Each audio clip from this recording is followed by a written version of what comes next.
तो hello friend, हमारे channel पर आपका एक बार फिर से स्वागत है। तो फ्रेंड, आप सभी लोग कैसे हैं? आई होप आप सभी लोग मस्त होंगे, स्वस्थ होंगे एंड पढ़ाई में व्यस्त होंगे। तो ये वीडियो आप लोग का जेएनवी क्लास 11th वालों के लिए बहुत ही ज़्यादा इम्पोर्टेंट वीडियो होने वाला है, क्योंकि आप लोग का एग्ज़ाम भी सामने है और आप लोग के लिए क्वेश्चन अच्छा अच्छा प्रैक्टिस करना बहुत ही ज़्यादा ज़रूरी है।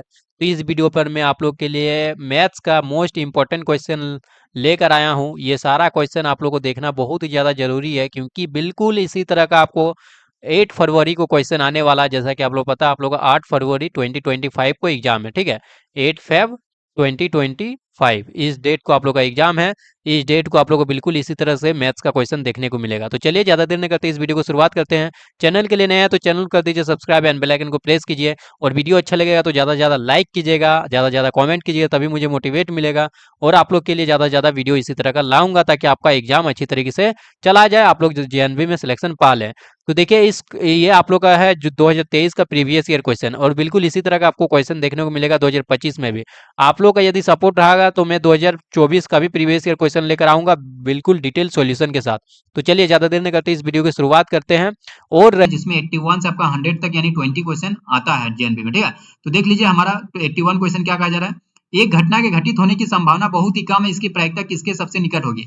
तो देखिए हिंदी इंग्लिश दोनों में समझाऊंगा, क्योंकि यदि इंग्लिश मीडियम से है तो इंग्लिश में आप लोग देख सकते हो question. An event is very unlikely to happen, its probability is closest to. तो देखिए प्रोबेबिलिटी का कॉन्सेप्ट ये होता है कि प्रोबेबिलिटी हमेशा जीरो से भरा होता है लेकिन वन से छोटा होता है। ये प्रोबेबिलिटी का कॉन्सेप्ट होता है। यदि जीरो के इक्वल हो जाए तो उसको अनिश्चित घटना की प्रायिकता कहते हैं, और यदि वन के इक्वल हो जाए तो उसको निश्चित घटना की प्रायिकता कहते हैं। मतलब ये हुआ कि जीरो के जितने करीब आएगा वो उसकी संभावना बहुत ही कम होगी, घटित होने की संभावना बहुत ही कम होगी। यदि वन के जितना नजदीक आएंगे वो संभावना बहुत ही अधिक होगा, प्रायिकता अधिक होगा, ठीक है। तो यानी जीरो के नजदीक जो होगा उसी का घटित होने की प्रायिकता सबसे कम होगी, संभावना बहुत ही कम होगी। तो देखिए सबसे कम क्या है, जीरो के नजदीक क्या है, ऑप्शन डी में दिख रहा है 0.0001, है कि नहीं। ये जीरो के सबसे नजदीक है, जीरो के आसपास है, तो इसको हम लोग बोलेंगे सबसे संभावना बहुत ही कम होगी, घटना घटित होने की संभावना बहुत ही कम होगी। ऑप्शन डी करेक्ट आंसर होगा। समझ गए। यदि वन होता तो उसको निश्चित घटना की प्रायिकता, जीरो होता तो अनिश्चित घटना की प्रायिकता। तो जीरो के निकट ये हमारा चार ऑप्शन दिया हुआ, जीरो के निकट कौन है, ये है। तो मतलब इसी को हम लोग बोलेंगे कि इसका घटना घटित होने की संभावना बहुत ही कम होगी, ठीक है। चलिए आगे बढ़ते हैं हम लोग नेक्स्ट क्वेश्चन की ओर। क्वेश्चन नंबर 82, ये भी प्रोबेबिलिटी का क्वेश्चन है। मैं बता दूं दो क्वेश्चन के द्वारा ही आप लोगों को प्रोबेबिलिटी का सारा कॉन्सेप्ट क्लियर हो जाने वाला है। आपका चाहे प्रोबेबिलिटी का कैसा भी क्वेश्चन क्यों ना है, आप ये दो कॉन्सेप्ट मैं जो अभी बता रहा हूं इससे आपका सारा क्वेश्चन बन जाएगा, ठीक है। तो एक पेटी में केवल लाल, हरे तथा सफेद रंग की गेंदे हैं। तो मैं यहाँ पर लिख देता हूँ सबसे पहले कौन कौन सा रंग का है।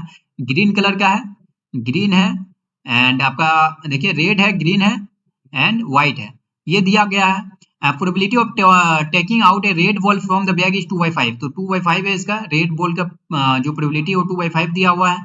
And that of taking out a white ball is 1/5, white ball का प्रोबेबिलिटी आपका 1/5 दिया हुआ है। तो ग्रीन बॉल के कितना हो जाएगा प्रोबेबिलिटी में, आप लोग एक चीज पढ़े होंगे। मान लीजिए एक सिक्का उछाला मैंने, तो बोला कि हेड आने की प्रायिकता क्या होगी, तो 1/2 होगा।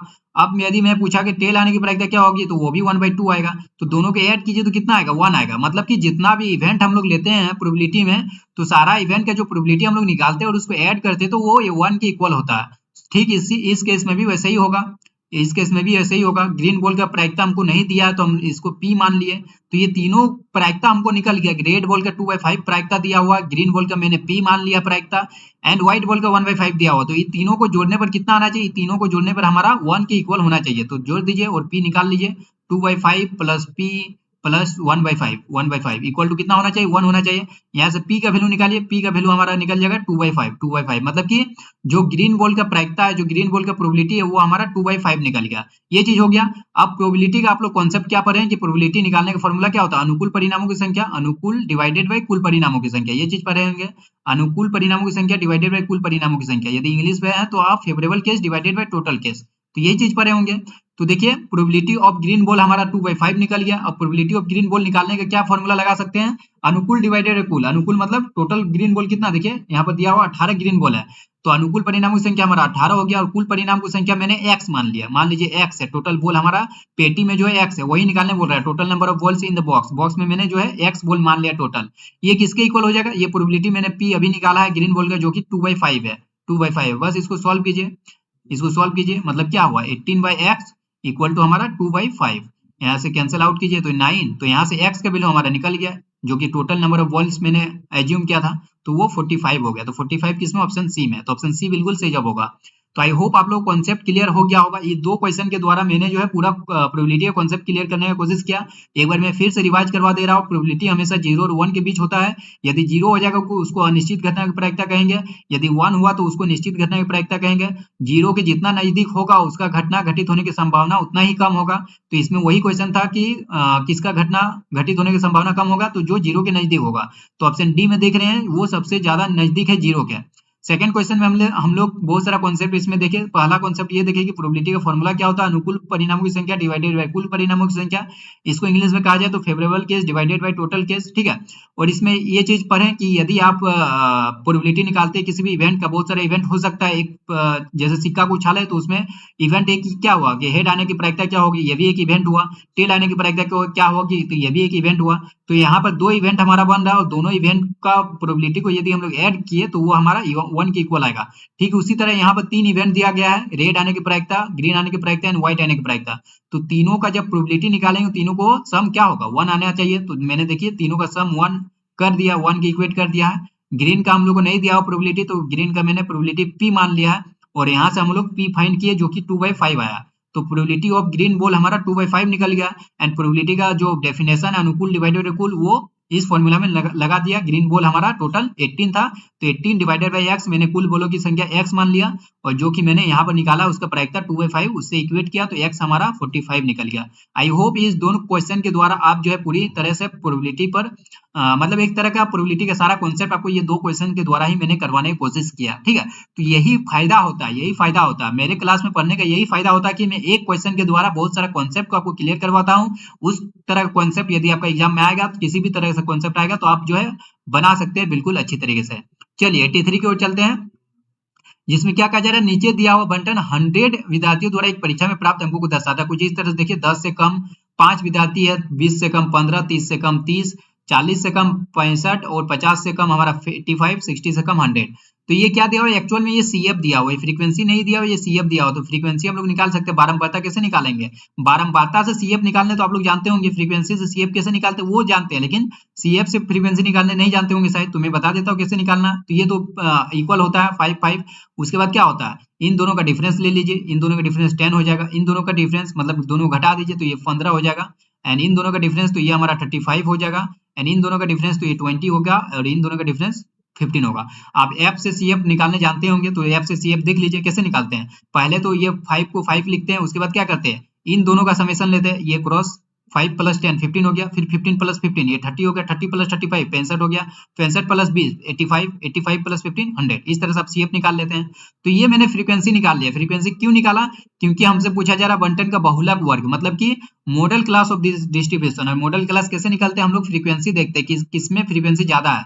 सबसे फ्रीक्वेंसी ज्यादा तो यहाँ 35 है, तो इसके अकॉर्डिंग हम लोग उस क्लास देखते हैं। तो यहाँ पे देखिए क्लास क्या बनेगा, 0 से 10 बनेगा, 10 से कम मतलब 0 से 10, 20 से कम मतलब 10 से 20 बनेगा, 30 से कम मतलब 20 से हमारा 30 बनेगा, और ये 30 से 40 बनेगा, और ये 40 से 50 बनेगा, और ये 50 से 60 बनेगा। तो बताइए फ्रीक्वेंसी सबसे ज्यादा हमारा 35 है, और ये किस क्लास वर्ग में दिख रहा है, देखिए 30 to 40। तो 30 to 40 किसमें, ऑप्शन बी में है। तो ऑप्शन बी जो है इस क्वेश्चन का बिल्कुल सही जवाब होगा। आई होप आप समझ गए होंगे। इस तरह से अब क्वेश्चन यदि पूछा जाएगा तो आप लोग बना सकते हैं बहुत इजीली। आगे बढ़ते हैं हम लोग नेक्स्ट क्वेश्चन की ओर चलते हैं। क्वेश्चन नंबर 84 देखिए बहुत अच्छा क्वेश्चन है। ये देखिए मैं दो तरीके से इस क्वेश्चन को सॉल्व करके दिखाऊंगा। दो तरीके से इसलिए बताऊंगा क्योंकि यदि देखिए आपका बहुत सारा क्वेश्चन ऐसा होता है ट्रिकी होता है। ट्रिकी बोलने का सेंस क्या है कि आप देखने से ही उसका आंसर लगा सकते हैं। तो देखिए पहले ट्रिक के द्वारा मैं इसको बता देता हूं, या फिर पहले कॉन्सेप्ट बता देता हूं उसके बाद ट्रिक बताऊंगा, ठीक है। तो पहले हम लोग कॉन्सेप्चुअल जो क्वेश्चन है, कॉन्सेप्ट क्या लगेगा वो कॉन्सेप्ट में बताता हूं, उसके बाद जो है ट्रिक से इसको बनाते हैं। सभी जगह ट्रिक काम नहीं आएगा, लेकिन इस क्वेश्चन में ट्रिक काम आ जाएगा। तो सबसे पहले यदि आपको इस तरह से क्वेश्चन रहेगा तो ट्रिक ही चेक करना, और वो ट्रिक क्या है वो मैं अभी बताऊंगा। पहले कॉन्सेप्ट हम लोग सीख लेते हैं। तो क्या दिया हुआ, tan theta plus cot theta equal to 1 दिया हो। तो इसमें एक चीज आप लोग पता होना चाहिए। एक चीज सबसे पहले मैं कॉन्सेप्ट क्लियर कर देता हूं। यदि a प्लस बी आपका दिया हो मान लीजिए 2, तो A cube plus B cube क्या लिखते हैं, A cube plus B cube आप लोग का फॉर्मूला जानते हैं कि A plus B into A square plus B square minus A B, ये फॉर्मूला जानते होंगे। A cube plus B cube का फॉर्मूला ये आप लोग सभी को जानते होंगे, है कि नहीं। तो इस तरह से हम लिख सकते हैं A cube plus B cube का फॉर्मूला। ये चीज फॉर्मूला यदि आप जानते हैं तो ये क्वेश्चन बहुत इजीली आप लोग का सॉल्व हो सकता है, ठीक है। तो अभी बताता हूँ कैसे सॉल्व होगा। ये कॉन्सेप्ट आप लोग जानते ही होंगे। तो देखिए यहाँ पर क्या दिया हुआ, tan theta plus cot theta equal to 2 दिया हुआ। और आप लोग ये चीज भी जानते होंगे टेन थीटा इक्वल टू क्या होता है, 1 बाई क्वाट थीटा। तो मतलब ये लिख सकता हूँ ना, जैसे क्वाट थीटा जो होता है वो क्या होता है, 1 बाई टेन थीटा होता है, 1 बाई टेन थीटा। ठीक है, तो मैं यहाँ पर यही कर रहा हूँ, tan theta and cot theta की जगह मैं लिख देता हूँ 1 plus tan theta, 1 plus tan theta मैंने लिख दिया। और इसका वैल्यू क्या होगा, 2 दिया हुआ, 2 दिया हुआ। यहाँ से आप क्वाड्रेटिक इक्वेशन बन जाएगा, क्या बन जाएगा, ten square theta, ten square theta minus 2 tan theta. आप सॉल्व कीजिए, आप लोगों को क्वाड्रेटिक इक्वेशन ये बनता हुआ दिखेगा, प्लस 1 इक्वल टू 0। ठीक है, ये क्वाड्रेटिक इक्वेशन बन गया। ये या फिर इसको नहीं भी करेंगे तो कोई दिक्कत नहीं, क्वाड्रेटिक इक्वेशन बनाने कोई जरूरत नहीं है। यहाँ से वैसे क्वाड्रेटिक इक्वेशन से भी मैं बता दे रहा हूँ, क्वाड्रेटिक इक्वेशन बना के भी सॉल्व कर सकते हैं। यहाँ से आप टेन थीटा निकाल सकते हैं ना, ये तो क्वाड्रेटिक इक्वेशन बन गया, टेन थीटा क्या निकलेगा वो निकाल लीजिए। जैसे चलिए बन गया तो मैं इसको भी बना दे रहा हूँ, 3 तरीका फिर हो जाएगा। तो टेन थीटा यहाँ से क्या निकल जाएगा, टेन थीटा इक्वल टू आप वो लगाए माइनस बी मतलब प्लस 2 हो जाएगा, plus minus root under B square. B square हमारा क्या हो जाएगा, 4 माइनस 4ac, जो कि ये भी 4 हो जाएगा, डिवाइडेड बाई 2a।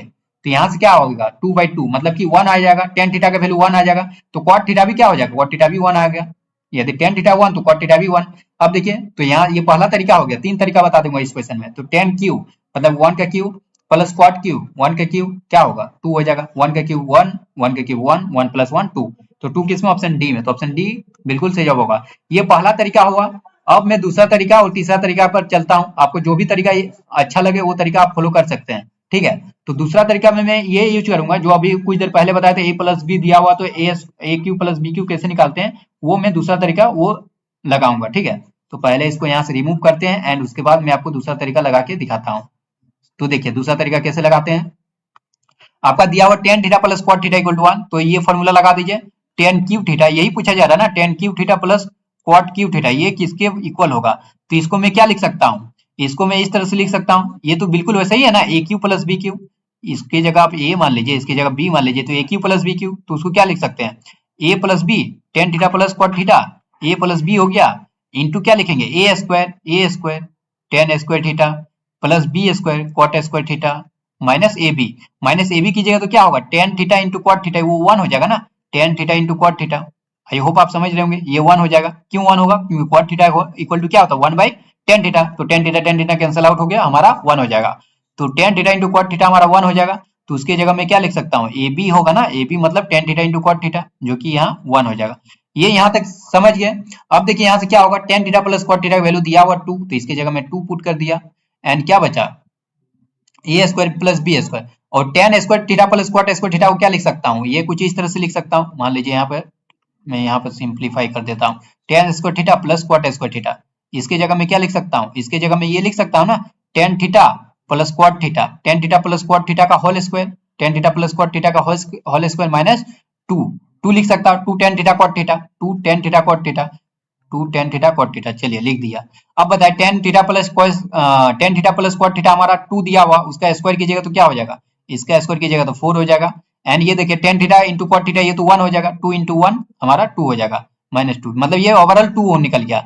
तो मैंने ten square theta plus क्वाट square theta का वैल्यू 2 निकाल लिया, तो इसके जगह मैं 2 पुट कर देता हूँ, 2 एंड माइनस 1 है, माइनस 1। तो ये ओवरऑल सॉल्व किया तो कितना आया, 2 माइनस 1 1, तो ये भी 2 आ रहा है। तो इस तरीका से भी मैंने बता दिया 2 आएगा।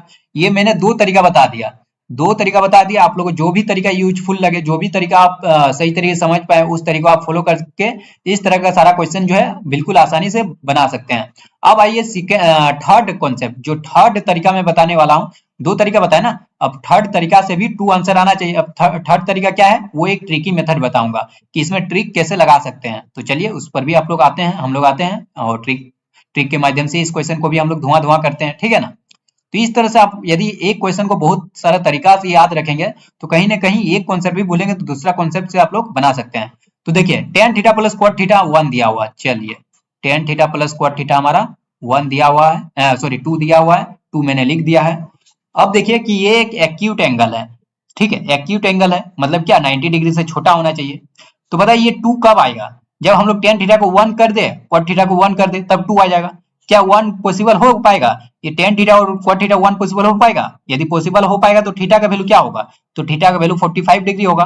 अब देखिए यदि टेन 45 डिग्री किए तो भी 1 आया, क्वाट 45 डिग्री किए तो भी 1 आया। ये देखना होगा, चेकआउट करना होगा, आप लोग को चेक करना होगा। थीटा की जगह यदि 45 डिग्री पुट करने पर ये दोनों क्या एलएचएस इक्वल टू आरएचएस हो रहा है, देखिए tan 45 1, cot 45 1, 1 + 1 2, चलिए आ गया। मतलब LHS इक्वल टू RHS हमारा आ रहा, मतलब क्या हुआ कि थीटा का वैल्यू हमारा 45 होगा। मतलब हम लोग 45 डिग्री निकाल ले थीटा का वैल्यू, तो यानी कि थीटा का जगह थीटा का वैल्यू 45 आ गया, तो tan थीटा क्या होगा, tan थीटा 1 होगा, क्योंकि tan 45 1 होता है, cot 45 भी हमारा 1 होता है। तो ये cot थीटा भी निकल गया 1, cot थीटा tan थीटा भी निकल गया 1। तो बताइए यहाँ 1 का क्यूब प्लस 1 का क्यूब करना, जो कि 2 हो जाएगा। तो 3 तरीका से मैंने बताया, जो भी तरीका आपको पसंद है उस तरीका को फॉलो कर सकते हैं। तो यही होता है, मैं आप लोगों को सारा कॉन्सेप्ट क्लियर करवाता हूँ किस तरह से आप क्वेश्चन को अटेम्प्ट कर सकते हैं। और ये जो लास्ट में ट्रिकी वाला बताया, ये बहुत ही इंपॉर्टेंट है, क्योंकि इस तरह से और एक क्वेश्चन आया हुआ है, वो क्वेश्चन भी मैं इस ट्रिक से माध्यम से बताऊंगा, ठीक है। चलिए हमारा नेक्स्ट क्वेश्चन, क्वेश्चन नंबर 85। इसमें क्या कहा जा रहा है, देखिए इसमें कहा जा रहा है एक त्रिभुज एबीसी में 6 सेंटीमीटर त्रिज्या का एक अंतर्वृत्त इस प्रकार बनाया गया है कि BD equal to 12 centimetre and DC equal to 9 centimetre. इसका एरिया दिया 189 सेंटीमीटर स्क्वायर, तो AB की लंबाई क्या होगा, ठीक है। आप लोग समझ रहे हैं, इंग्लिश में भी देख सकते हैं। एक triangle ABC circle of radius 6 centimetre is inscribe so that BD equal to 12, BD equal to 12 आपको दिख रहा होगा, DC इक्वल टू 9 भी वो भी दिख रहा होगा, एंड इसका रेडियस 6 है, तो मतलब ये हमारा 6 हो जाएगा, ये 6 हो जाएगा, ठीक है। एंड एबीसी का एरिया क्या दिया हुआ, ट्रायंगल का एरिया हमारा 189 centimetre square, then the length of AB, इस साइड का लेंथ पूछा जा रहा है, ठीक है। तो कैसे इसको देखिए, इसमें भी बहुत सारा कॉन्सेप्ट आपको लगने वाला है। पहला कॉन्सेप्ट ये है कि आप लोग वृत्त में पढ़े होंगे, स्पर्श रेखा की लंबाई जो है समान होती है। यदि कोई बाहरी पॉइंट से, मान लीजिए पी पॉइंट है, इसमें दो स्पर्श रेखा, बाहरी पॉइंट से दो स्पर्श रेखा खींच सकते हैं, ये हो गया पीबी पीए और एक हो गया पीबी। तो ये आप जानते हैं, ये लेंथ जो है दोनों इक्वल होता है, पीए इक्वल टू पीबी। ये पहला कॉन्सेप्ट हो गया। आई होप ये कॉन्सेप्ट आपको समझ में आया होगा। यदि आप पढ़े होंगे सर्कल चैप्टर, तो सर्कल चैप्टर में ये सारा चीज पढ़े होंगे। तो अब देखिए यहाँ पर क्या लिखते हैं, यदि हमारा 9 सेंटीमीटर है डीसी, तो ये देखिए ये बाहरी पॉइंट हो गया इस सर्कल के लिए, तो डीसी, और ये देखिए ये इस पॉइंट को मैं नाम दे देता हूँ, कुछ भी नाम दे देते हैं, इसको पी नाम देते हैं, इसको क्यू नाम दे देते हैं, ठीक है, इसको क्यू नाम दे देते हैं। तो क्या होगा, पीसी हमारा 9 हो जाएगा, समझ गए ना। ये दोनों क्या होगा, इक्वल होना चाहिए, अभी कुछ देर पहले बताए। अब यदि ये 12 है, तो ये भी हमारा BD यदि 12 है, तो BQ भी 12 हो जाएगा, ये भी 12 हो गया, ठीक है। और ये तो हमारा रेडियस जो कि दिया हुआ है। तो हमसे पूछा जा रहा है क्या, AB की लंबाई पूछा जा रहा है। तो मान लीजिए AQ की लंबाई x, मान लीजिए x, तो हमारा AP की लंबाई भी x हो जाएगा, ये हो गया, ये हो गया, ठीक है। अब देखिए यहाँ पर क्या मैं करता ये हूं कि इसको मिला दीजिए। किसको मिलाना है, तो इसको मिला दीजिए, B को O से मिलाइए। चलिए B को O से मैं मिला देता हूं, ये देखिए B को O से मिला दिया, एंड B को C से भी मिला दिया। इसी तरह मैं A को O से मिला देता हूं, ठीक है, एक मिनट, A को O से मैं मिला देता हूं, A को O से मैंने मिला दिया। अब 3 ट्रायंगल बनता हुआ दिख रहा होगा, एक ट्रायंगल ये हो गया, एक ट्रायंगल ये हो गया, दो ट्रायंगल, एक ट्रायंगल ये हो गया। तो तीनों ट्रायंगल का एरिया निकाल के ऐड कीजिए, और वो किसके इक्वल होगा, 189 सेंटीमीटर के इक्वल, ठीक है। तो 189 कर देता हूं मैं। अब कैसे एरिया निकालते हैं तो मैं बताता हूं। विकास, चार्जर निकालो तो लैपटॉप का।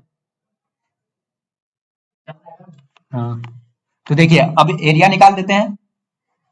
तीनों ट्रायंगल का एरिया, कौन सा triangle, triangle BOC, triangle AOC and triangle AOB, तीनों का एरिया निकाल के हम लोग उसका सम कितना होना चाहिए, 189 होना चाहिए। तो चलिए निकालते हैं।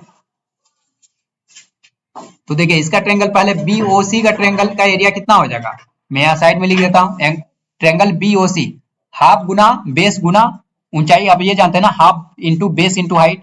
तो क्या हो जाएगा बताइए, हाफ इंटू बेस, बेस क्या होगा, बेस देखिए 12 प्लस 9 की 21 हो जाएगा, इंटू हाइट क्या होगा, हाइट तो ये 6 दिया हुआ, 6 हो गया, प्लस प्लस इस ट्रायंगल का फोकस कीजिए, AOC का एरिया कितना हो जाएगा, 1/2 इंटू क्या हो जाएगा इसका, ये भी हमारा, इसको भी मिला दीजिए, ये भी हमारा 6 हो जाएगा।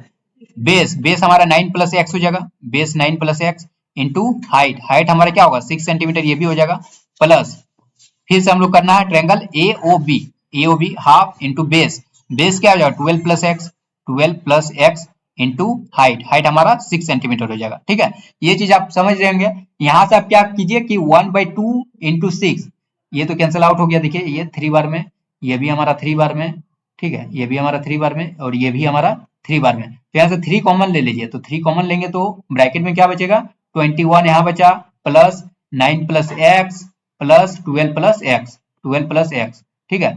ये टोटल कितना हुआ, और ये किसके इक्वल होगा, ये टोटल एरिया के इक्वल होगा, 189 के इक्वल होगा, 189, ठीक है।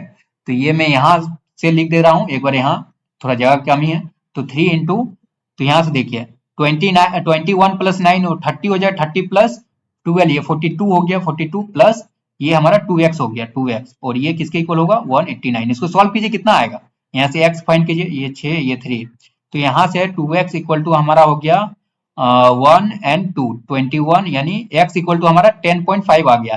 तो x हमारा 10.5 आ गया और हमें AB का लंबाई पूछा जा रहा, तो AB का लंबाई क्या होगा 12 प्लस x, 12 प्लस x मतलब क्या हुआ 12 प्लस 10.5, जो कि हमारा हो जाएगा 22.5। 22.5 इसमें ऑप्शन सी में, तो ऑप्शन सी जो है इस क्वेश्चन का बिल्कुल सही जवाब होगा। आई होप आप ये समझ पाए होंगे कि किस तरह से हम लोग इस क्वेश्चन को बनाना था। ठीक है, चलिए आगे बढ़ते हैं हम लोग नेक्स्ट क्वेश्चन की ओर। उससे पहले मैं लैपटॉप में चार्ज लगा लेता हूं क्योंकि चार्ज कम हो गया है। ठीक है, चलिए आगे बढ़ते हैं। नेक्स्ट क्वेश्चन है क्वेश्चन नंबर हमारा 86। 86 में देखिए कौन सा कॉन्सेप्ट आपको लगना है, दिखाता हूं आपको। आई होप आपको ये समझ में आ गया होगा। मैं फिर से आपको बता देता हूं, दो कॉन्सेप्ट इसमें लगना था। सर्कल का क्या प्रॉपर्टी होता है, जो आपका स्पर्श रेखा होती है वो लंबाई में सेम होती है, वो मैंने एक कॉन्सेप्ट लगाया। त्रिभुज क्षेत्रफल दिया हुआ था, त्रिभुज क्षेत्रफल मतलब 3 त्रिभुज मैंने बनाया, तीनों त्रिभुज का एरिया को इक्वेट जोड़ दिया, जो कि टोटल त्रिभुज एबीसी का क्षेत्रफल हमारा निकल गया 189, जो कि उसके साथ इक्वेट करके यहाँ से x का वैल्यू फाइंड किया और हमारा AB की लंबाई क्या हो जाएगा 12 प्लस x, तो वो हमारा निकल गया फाइनल आंसर। चलिए इस क्वेश्चन को देखते हैं। Question number 86। 86 में क्या कहा जा रहा है देखिए, एक मिनट, 86 में क्या कहा जा रहा है देखिए, 86 में हमारा कहा जा रहा है 5 सेंटीमीटर त्रिज्या वाले वृत्त के एक बिंदु P पर खींची गई स्पर्श रेखा PQ केंद्र O से गुजरने वाले रेखा बिंदु Q पर मिलती है। देखिए यहाँ पर कुछ इस तरह से दिया गया, एक टेंजेंट PQ है, टेंजेंट PQ है जो P पर सर्कल ऑफ रेडियस 5 सेंटीमीटर, इसका रेडियस 5 सेंटीमीटर दिया हुआ है, थ्रू द सेंटर O दिया हुआ है एट ए पॉइंट Q, तो ये दोनों का बीच का डिस्टेंस हमारा 12 दिया हुआ है, 12 दिया हुआ है। तो लेंथ ऑफ PQ क्या होगा, ये PQ का लेंथ क्या होगा ये पूछा जा रहा। तो सर्कल में आप एक और प्रॉपर्टी पढ़े होंगे कि जो टेंजेंट होता है वो रेडियस पर क्या होता है परपेंडिकुलर होता है, तो ये हमारा 90 डिग्री हो गया, मतलब ये कौन सा ट्रायंगल बन गया, ये एक हमारा राइट एंगल ट्रायंगल बन गया, राइट एंगल ट्रायंगल बन गया, और ये हमारा एच हो गया, 12 क्या हुआ हाइपोटेनियस हो गया ना।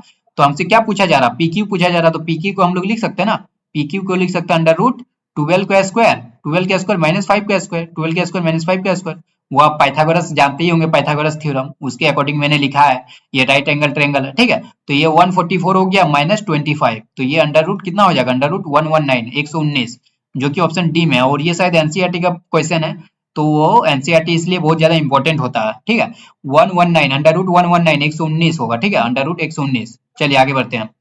क्वेश्चन नंबर 87, इसमें क्या कहा जा रहा है देखिए, इसमें कहा जा रहा है एक 60 मीटर ऊंचे भवन से एक प्रकाश स्तंभ के शिखर और आधार के उन्नयन तथा अवनमन कोण क्रमशः 30 और 60 है।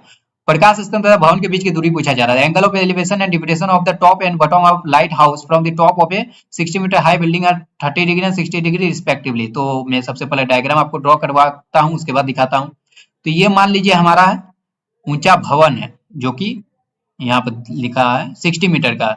ये जो हमारा बिल्डिंग हो गया, ये बिल्डिंग हो गया, angle of elevation depression of top and bottom of light house from the top of इतना, ये बिल्डिंग हो गया 60 मीटर का, एंड ये लाइट हाउस हो गया, ये हमारा लाइट हाउस हो गया, जिसका क्या है, इसका ऊंचाई तो नहीं दिया गया है, लेकिन ये बोला गया है कि उसका शिखर का आधार, ये शिखर शिखर हो गया, शिखर और आधार के उन्नयन तथा उन्नमन क्रम, शिखर का उन्नयन को कितना दिया गया है, ये हमसे दिया गया है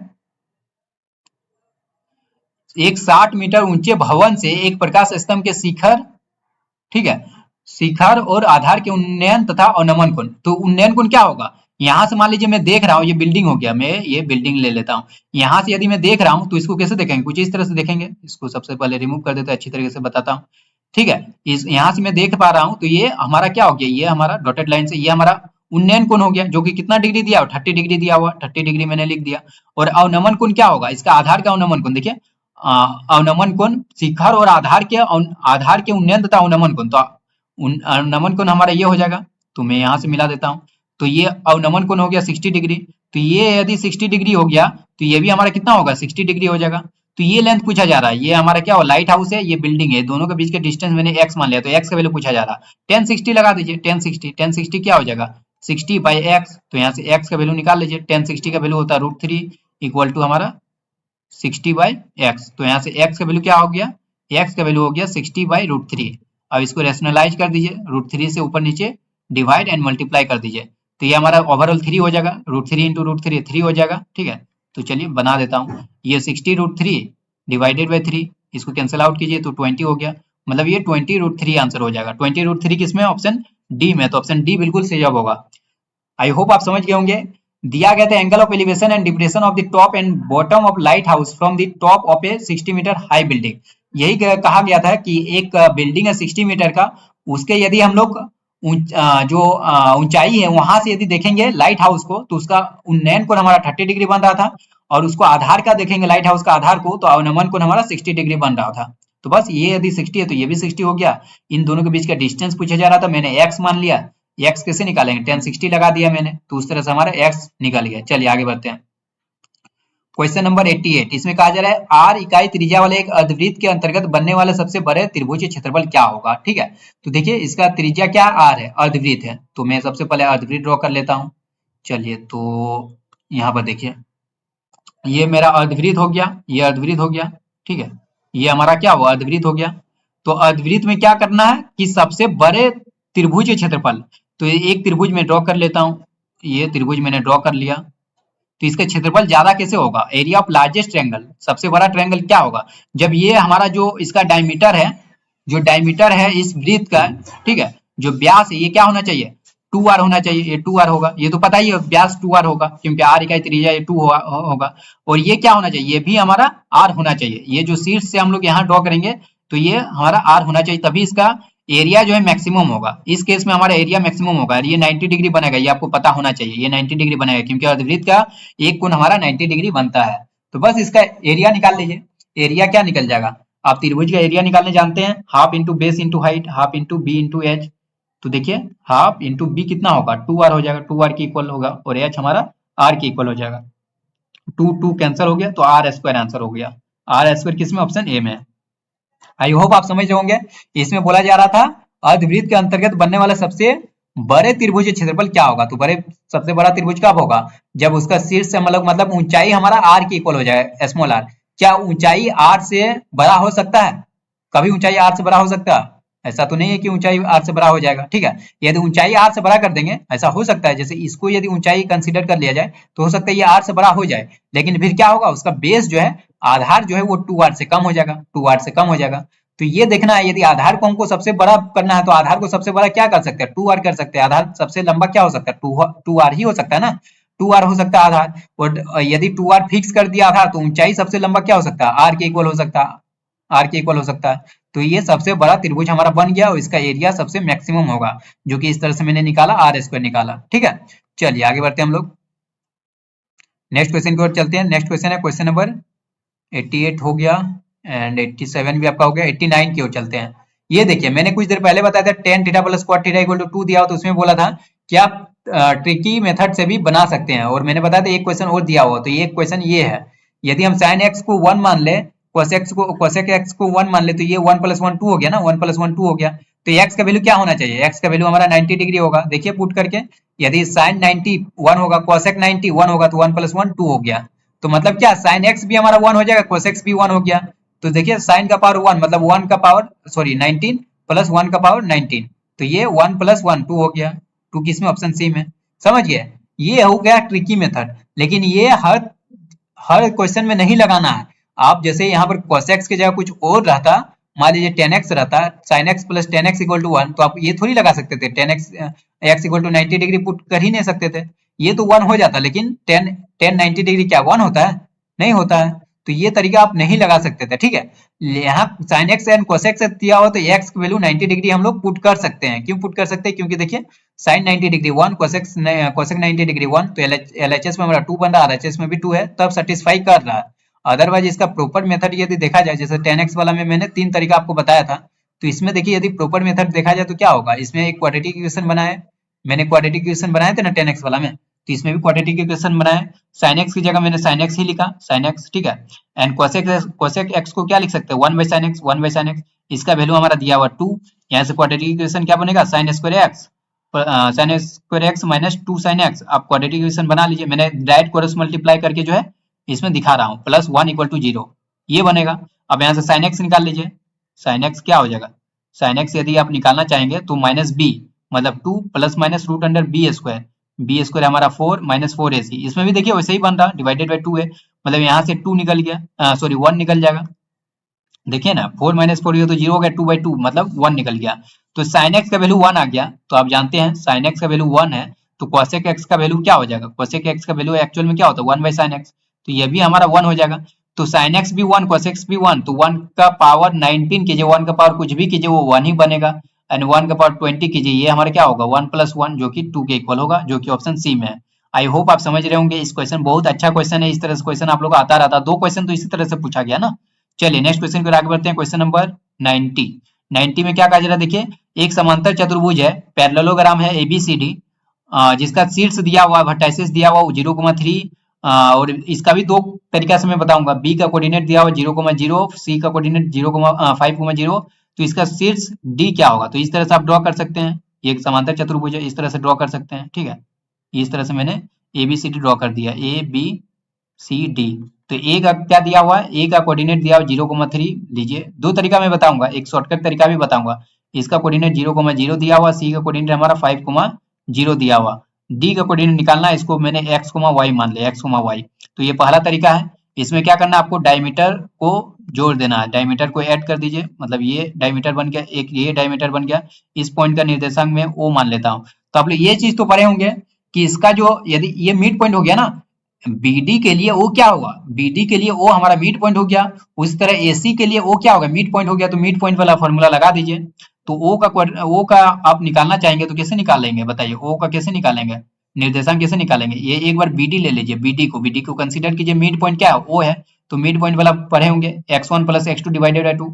तो पहले इसको ले लीजिए, एसी को ले लीजिए, सॉरी पहले एसी को लेना है, क्योंकि बीडी में हमारा डी का नहीं दिया हुआ, तो एसी को ले लीजिए, तो एसी को लेंगे तो ओ का क्या होगा निर्देशांक 5 प्लस 0 प्लस 5 डिवाइडेड बाई 2, मतलब ये 5/2 होगा, एंड 3 प्लस 0 डिवाइडेड बाई 2 मतलब 3/2 हो गया, तो ओ का निर्देशांक हो गया 5/2 एंड 3/2, यही होना चाहिए। यदि बीडी को भी हम लोग मिड पॉइंट ले, बीडी को मिड पॉइंट ले, तो यही हमारा होना चाहिए, ए का जो निर्देशांक वही होना चाहिए, मतलब क्या x प्लस 0 डिवाइडेड बाई 2 मतलब x/2 इक्वल टू क्या होगा, इसका x कोऑर्डिनेट 5/2, तो यहाँ से हमारा x का वैल्यू क्या निकल गया, x का वैल्यू निकल गया 5। उसी तरह फिर y कोऑर्डिनेट को देखिए, y प्लस 0 डिवाइडेड बाई 2 मतलब y/2 इक्वल टू हमारे क्या है 3/2। आई होप आप समझ रहे होंगे, तो यहाँ से y का वैल्यू हो गया 3, y का वैल्यू 3 मतलब d का कोऑर्डिनेट हमारा क्या माने थे x, y, तो x, y क्या होगा 5,3, जो कि ऑप्शन डी में, तो ऑप्शन डी जो है बिल्कुल सही जवाब होगा। आई होप आप समझ रहे होंगे, इसमें मैंने ये कॉन्सेप्ट लगाया है कि तीनों का जो निर्देशांक दिया हुआ था, कोऑर्डिनेट दिया हुआ, तो मैंने वो तो दिखा दिया, डी का कोऑर्डिनेट मैंने x, y मान लिया है।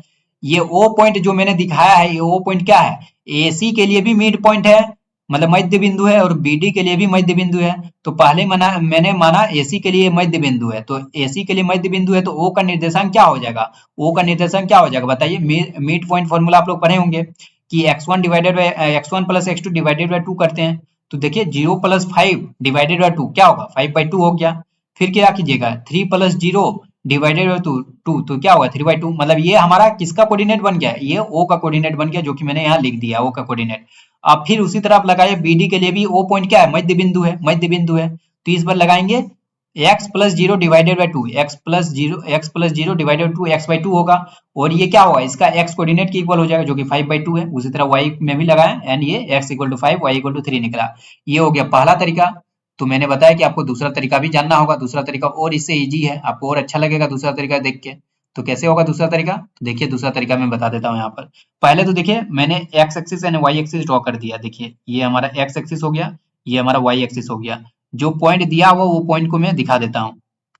पहला पॉइंट है ए पॉइंट, ए पॉइंट क्या है 0,3, बताइए आप 0,3 कहाँ पे हो जाएगा, कहीं यहाँ पर हो जाएगा 0,3, ये हमारा पॉइंट ए है, इसका कोऑर्डिनेट हमारा 0,3 हो जाएगा, यहीं पे होगा ना 0,3, मतलब 3 यूनिट ऊपर चलना है, x का वैल्यू 0 होना चाहिए, y का वैल्यू 3, ये पूरा 3 हो जाएगा, ये पूरा 3 हो जाएगा, 3 यूनिट ऊपर चले, ठीक है। और बताइए b का कोऑर्डिनेट क्या है, ये तो ओरिजिन पे है, b हमारा ये हो जाएगा 0,0 है कि नहीं, दिखा दिया मैंने b को भी। एंड बताइए सी का कोऑर्डिनेट क्या है, वो 5,0 है, तो 5,0 कहीं यहाँ मिलेगा, ये हमारा हो जाएगा 5,0, ये सी हो गया 5,0, ठीक है। और डी का कोऑर्डिनेट हमसे पूछा जा रहा, तो बताइए ये हमारा क्या दिया होता है समांतर चतुर्भुज, समांतर चतुर्भुज सभी को मान लीजिए डी यहाँ पे हो जाएगा, डी यहाँ पे हो जाएगा, डी यहाँ पे क्यों हो जाएगा अभी बताऊंगा। देखिए ये हम मिला दीजिए, तो ये हमारा समांतर चतुर्भुज बन गया ना। लेकिन आपको दिख रहा होगा ये एक तो आयत बन गया, रेक्टेंगल बन गया। तो क्या सभी आयत समांतर चतुर्भुज होते हैं? जी बिल्कुल सही जवाब मैं बोल रहा हूँ कि सभी आयत क्या होता है? समांतर चतुर्भुज होते हैं। समझ रहे हैं ना? तो ये भी एक आयत बन गया ना। मैंने तो ड्रॉ किया, जो जो कहा गया वर्टाइसेस मैंने ड्रॉ किया, तो कुछ इस तरह से बन गया। इसको मान लीजिए एक्स कोमा वाई, ये एक्स कोमा वाई क्यों माने? इसका डायरेक्ट ही हम लोग क्वाड्रेंट निकाल सकते हैं, कोऑर्डिनेट निकाल सकते हैं। कैसे निकाल सकते हैं? देखिए, यहाँ से यहाँ डिस्टेंस क्या हुआ? 3 हो गया, ए से बी के बीच डिस्टेंस। और यहाँ से यहाँ बी और सी के बीच के 5 यूनिट चले ना, 5 यूनिट चले तब सी के पास पहुंच गए। तो डी के पास पहुंचने के लिए, इस पॉइंट पे पहुंचने के लिए क्या करना होगा?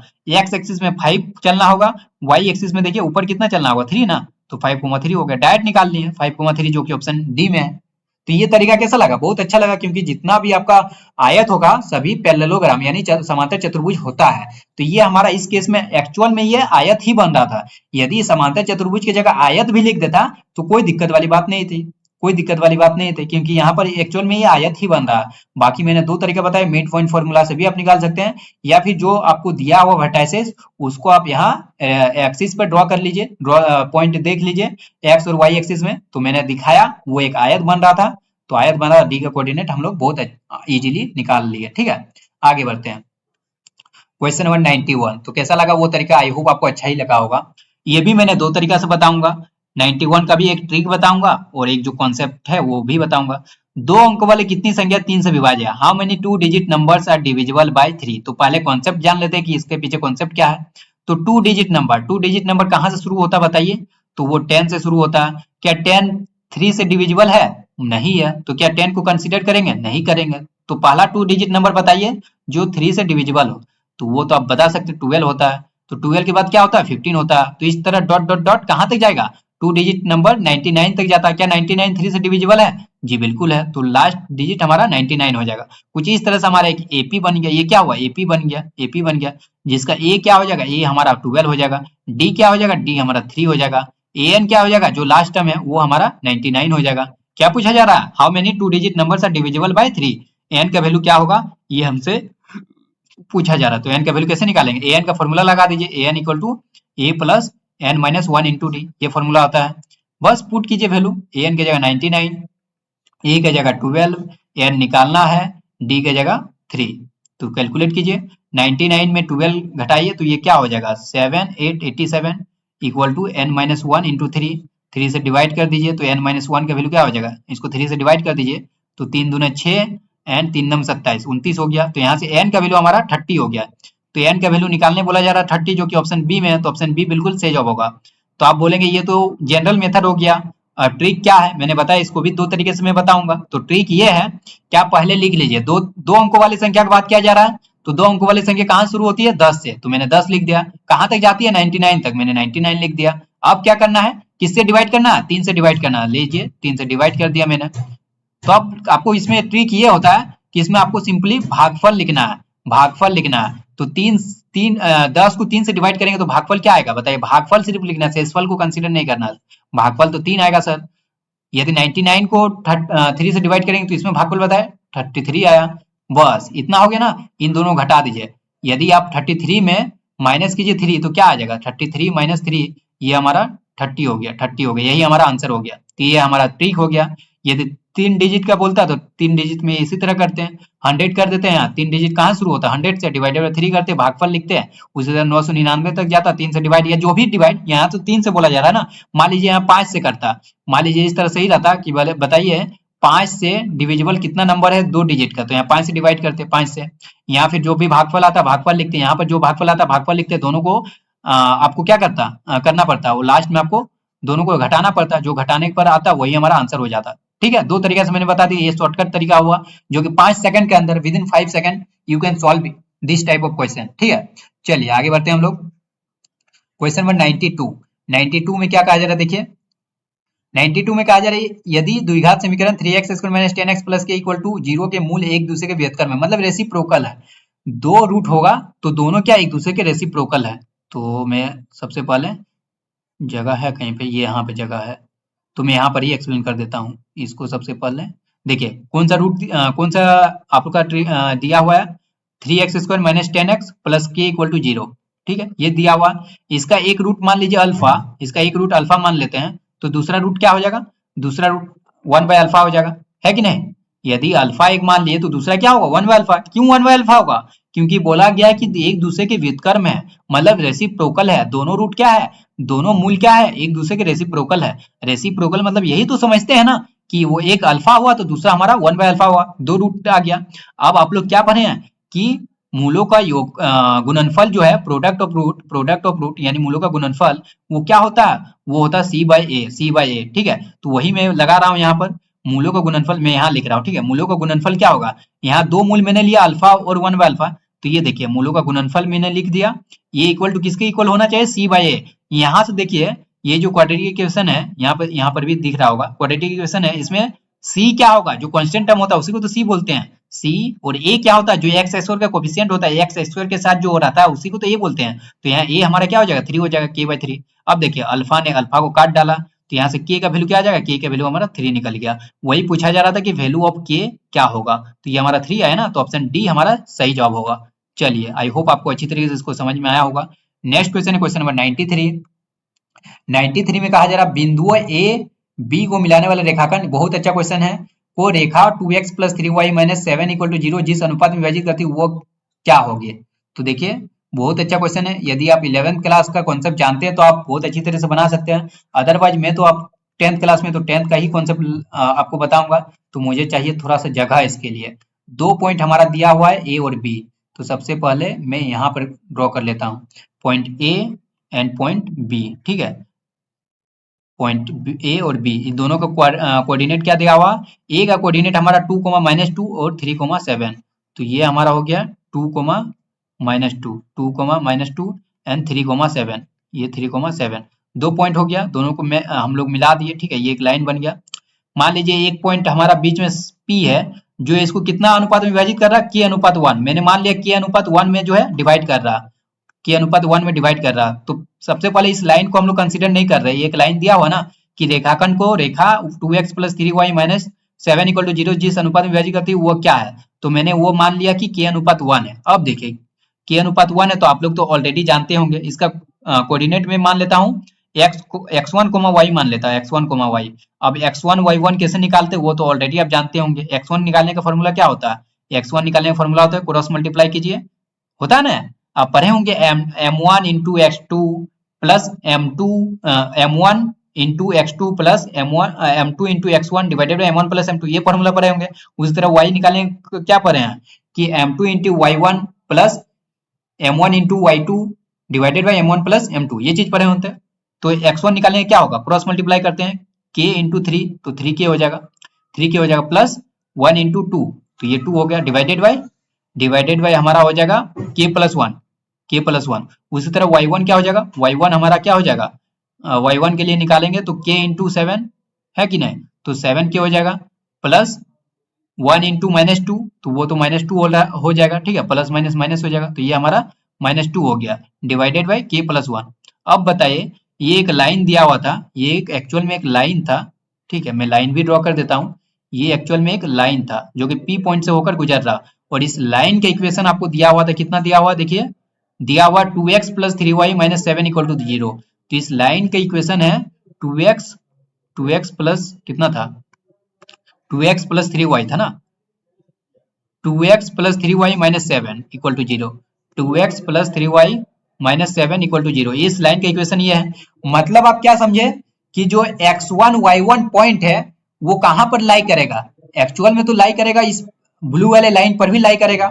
मतलब x1 y1 इस इक्वेशन में हम लोग यदि पुट कर दे तो इस इक्वेशन को क्या करेगा, सेटिस्फाई करेगा, ठीक है। जैसे मैं एक इक्वेशन इस तरह से मान लेता हूँ x - y प्लस 3 = 0 मान लीजिए, इस तरह से एक लाइन का इक्वेशन है। यदि मैं बोलूंगा कि कोई पॉइंट इस लाइन को सेटिस्फाई कर रहा तो कौन सा पॉइंट सेटिस्फाई करेगा बताइए आप ही।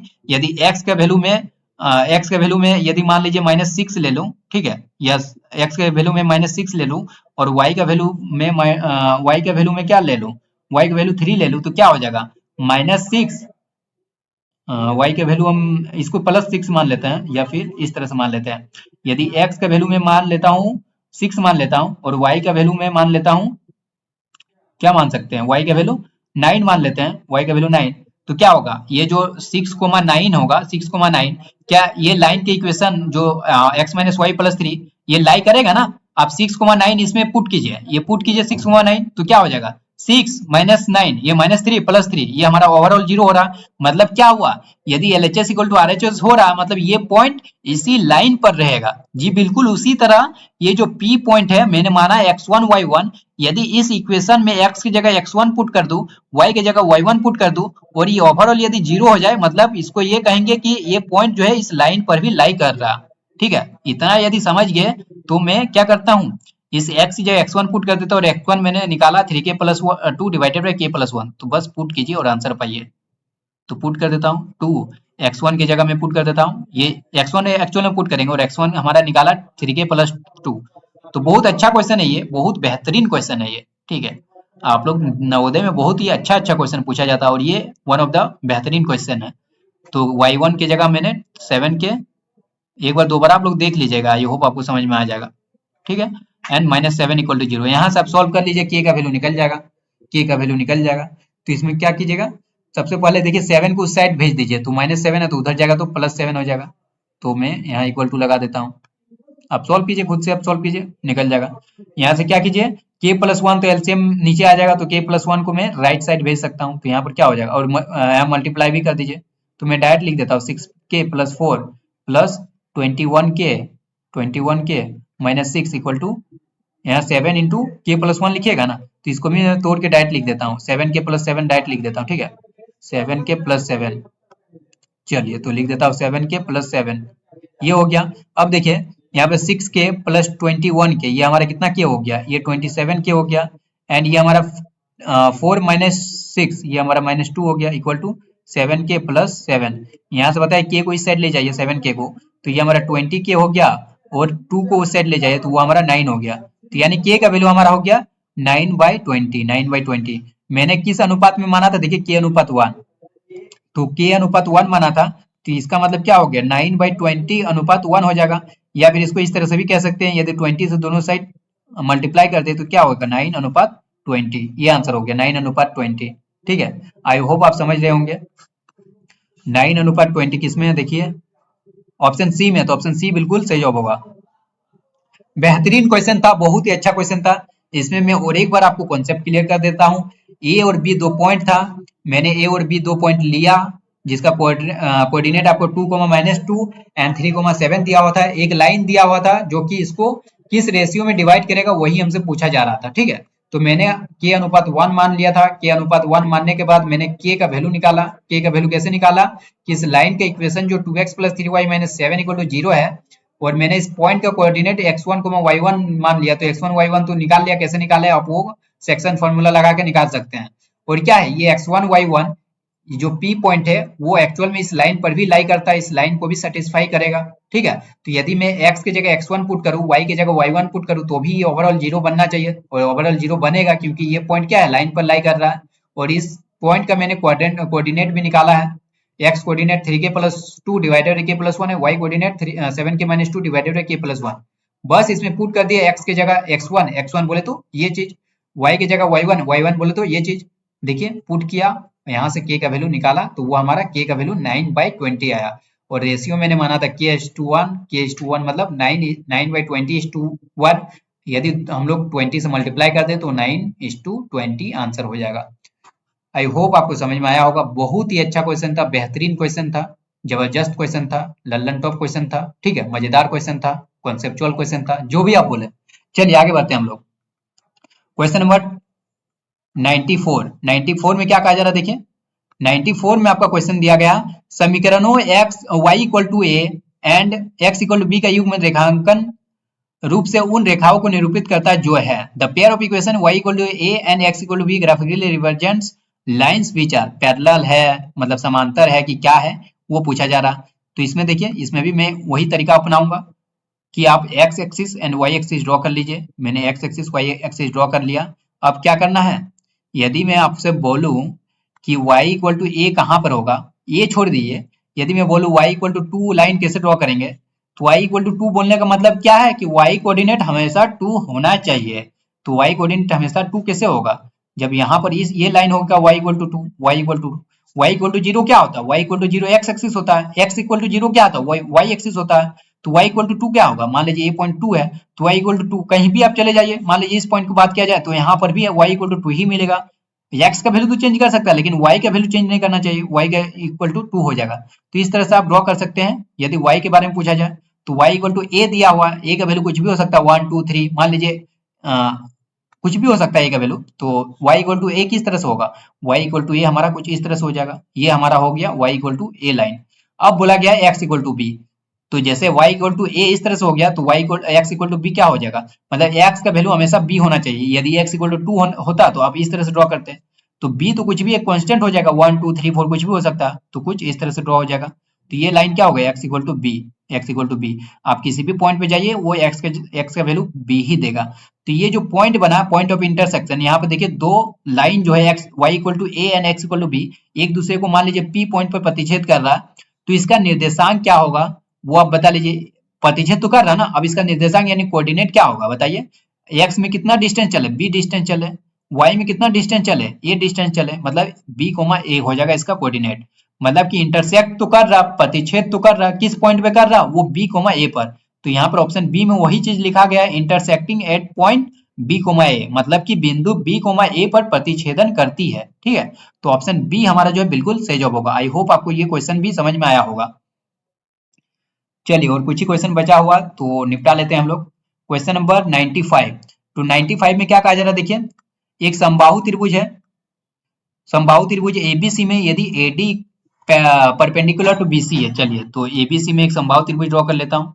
ये रहा हमारा मेरा एबीसी त्रिभुज। समबाहु त्रिभुज मतलब क्या होता है, इक्विलैटरल ट्रायंगल मतलब क्या समझते हैं, तीनों साइड इक्वल रहता है।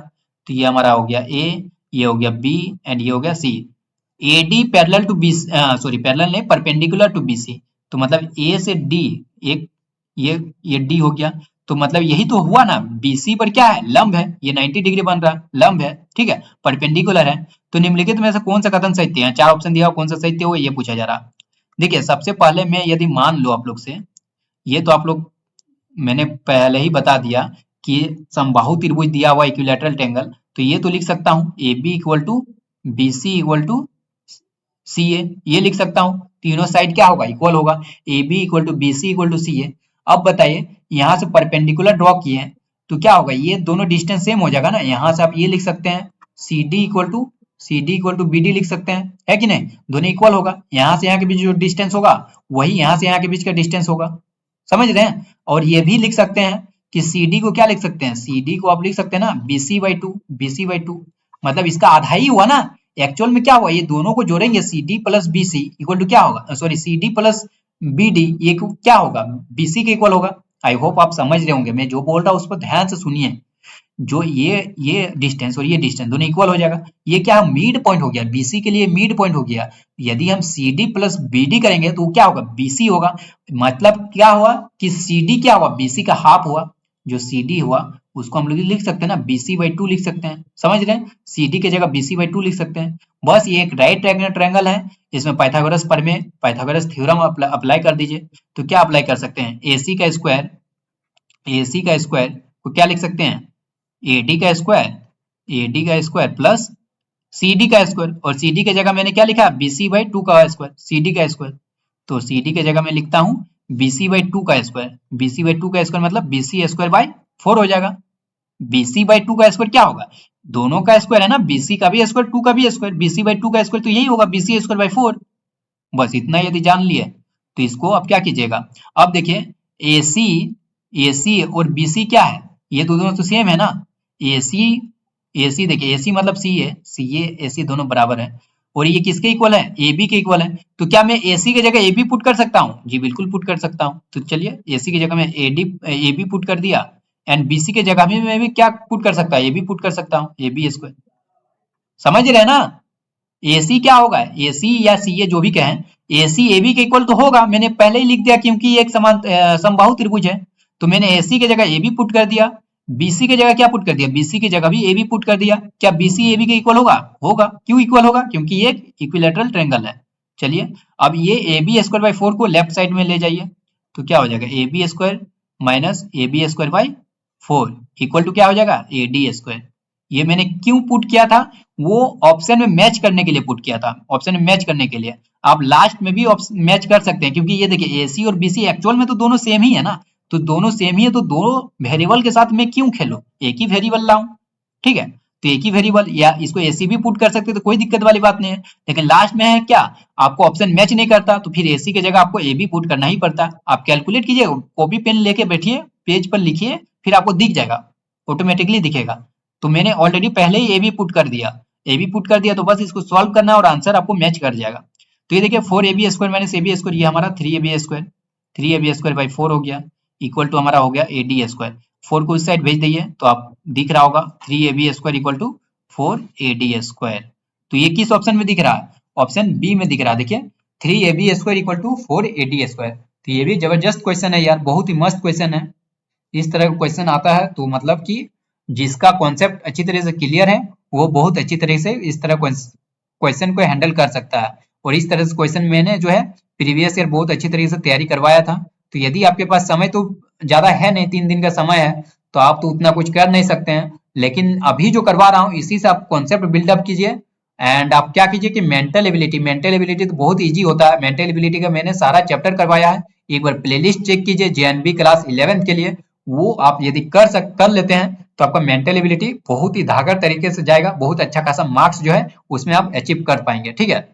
बाकी मैथ साइंस वगैरह सारा कॉन्सेप्ट में डिस्कस कर रहा हूँ, प्रीवियस ईयर क्वेश्चन को अच्छी तरीके से देखिए, मेरे चैनल को फॉलो कीजिए। यदि आप किसी भी चैप्टर में यदि आपको लैग महसूस हो रहा, यदि आपको दिक्कत महसूस हो रहा, तो उसके लिए आप मेरे प्लेलिस्ट को चेक कीजिए। JNV क्लास 11 के लिए 2023 में मैंने तैयारी करवाया, उस चैप्टर का MCQ मैंने करवाया, MCQ देखिए, आपका ओवरऑल सही हो जाएगा, ठीक है। आपको खुद ब खुद कॉन्फिडेंस आ जाएगा। चलिए आगे बढ़ते हैं हम लोग 96 की ओर। क्या कहा जा रहा है 96 में, देखिए 96 में कहा जा रहा है यदि समीकरण, ये जो इक्वेशन दिया हुआ कि मूल समान है, रूट्स जो है इक्वल है, तो रूट्स इक्वल होने का कंडीशन क्या होता है, D equal to zero, D equal to zero होता है ना।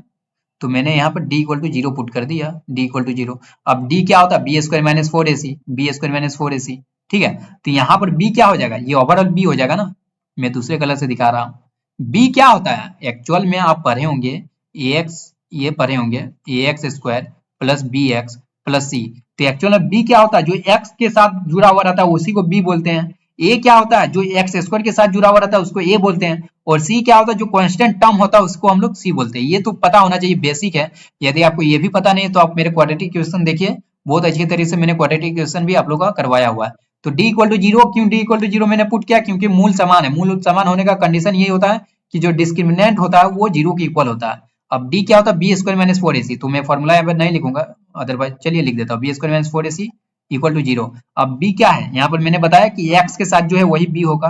तो ये देखिए ओवरऑल B होगा, इसको स्क्वायर करना है, B स्क्वायर करना है ना, तो -2 का स्क्वायर कीजिए तो 4 हो जाएगा, इंटू AC प्लस BD का whole square, AC plus BD का होल स्क्वायर। ये क्या हुआ, हमारा B स्क्वायर हुआ -4AC, -4AC, 4 क्या होगा, 4 तो 4 लिखेंगे।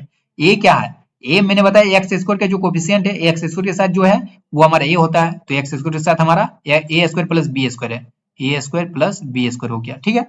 ये ए हो गया, एंड सी क्या हुआ, सी यहाँ पर सी स्क्वायर प्लस डी स्क्वायर, मैंने बताया जो कांस्टेंट टर्म है उसी को हम लोग सी बोलते हैं। तो यहाँ पर सी क्या हो जाएगा, C square plus D square, मतलब कांस्टेंट टर्म।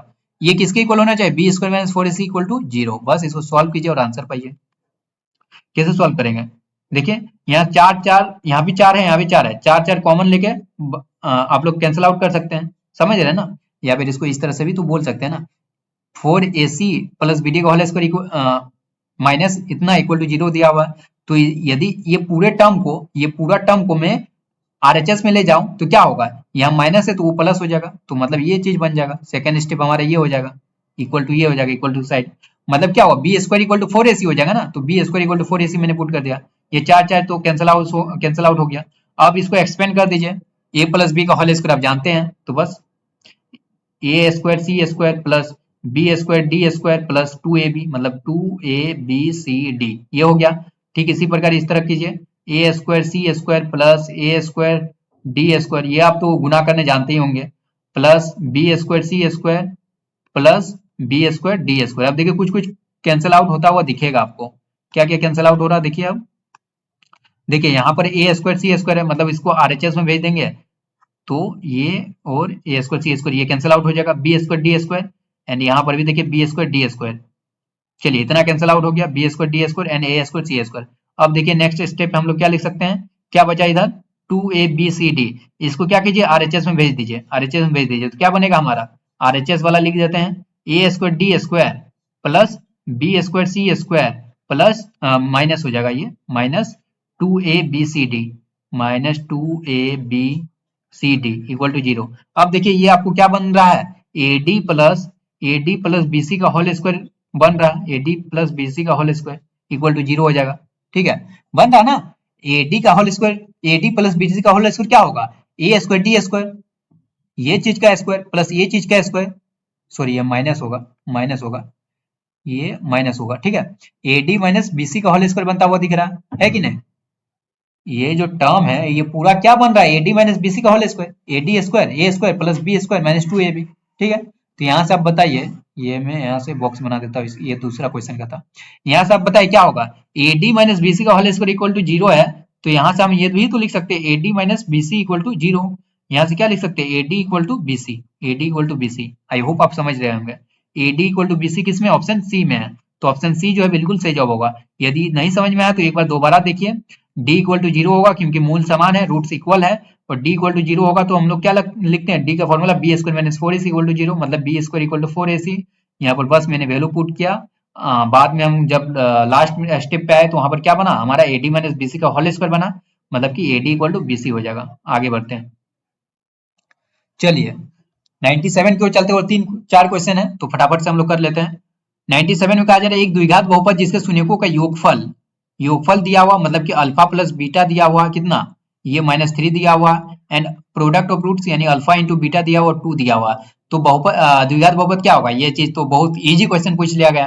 देखिए कुछ क्वेश्चन बहुत ही जबरदस्त मजेदार क्वेश्चन पूछा गया, लेकिन कुछ क्वेश्चन क्या है बहुत इजी पूछ लिया गया, one of the easiest question ये आपका कहा जा सकता है। द्विघात बहुपद का फॉर्मूला क्या होता है, एक्स स्क्वायर माइनस मूलों का गुण, मूलों का योग, alpha plus beta into X plus मूलों का गुणनफल, यही तो पढ़े हैं।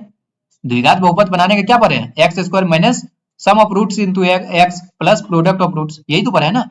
तो बताइए सब तो दिया हुआ है, x square minus alpha plus beta का वैल्यू -3 दिया हुआ, तो माइनस माइनस प्लस हो जाएगा, ये 3x हो जाएगा, प्लस अल्फा इंटू बीटा ये 2 दिया हुआ, तो ये चीज हमारा बन गया quadratic polynomial, x square plus 3x plus 2, x square plus 3x plus 2 हमारा ऑप्शन बी में, तो ऑप्शन बी बिल्कुल सही जवाब होगा। आगे बढ़ते हैं क्वेश्चन नंबर 98, इसमें क्या कहा जा रहा है, समीकरणों 2x plus 3y minus 3 equal to 0 तथा 3x plus 2y minus 7 equal to 0 के आलेख दो रेखा है जो क्या है, तो यहाँ पे देखिए a1 क्या हो जाएगा, a1 हमारा हो जाएगा 2, a2 हमारा हो जाएगा 3, उसी तरह b1 हमारा हो जाएगा 3 एंड b2 हमारा हो जाएगा 2। तो देखिए a1 by a2 not equal to b1 by b2 बन रहा है कि नहीं, a1 by a2 not equal to b1 by b2, a1 by 2 क्या 2/3 नॉट इक्वल टू 3/2 है कि नहीं। तो जब होता है a1 by a2 not equal to b1 by b2, इसको क्या बोलते हैं कि एक बिंदु पर प्रतिच्छेद करता है, तो ऑप्शन सी बिल्कुल सही जवाब होगा। समपाती में क्या होता है, समपाती में तीनों इक्वल हो जाता है, a1 by a2 equal to b1 by b2 equal to c1 by c2, और समांतर में क्या होता है, a1 by a2 equal to b1 by b2 not equal to c1 by c2, ये सारा कुछ तो आप लोग पढ़े होंगे। तो इसमें हमारा साफ साफ दिख रहा है कि a1 by a2 not equal to b1 by b2 है, मतलब कि एक बिंदु पर ये प्रतिच्छेद करेगा, ऑप्शन सी बिल्कुल सही जवाब होगा।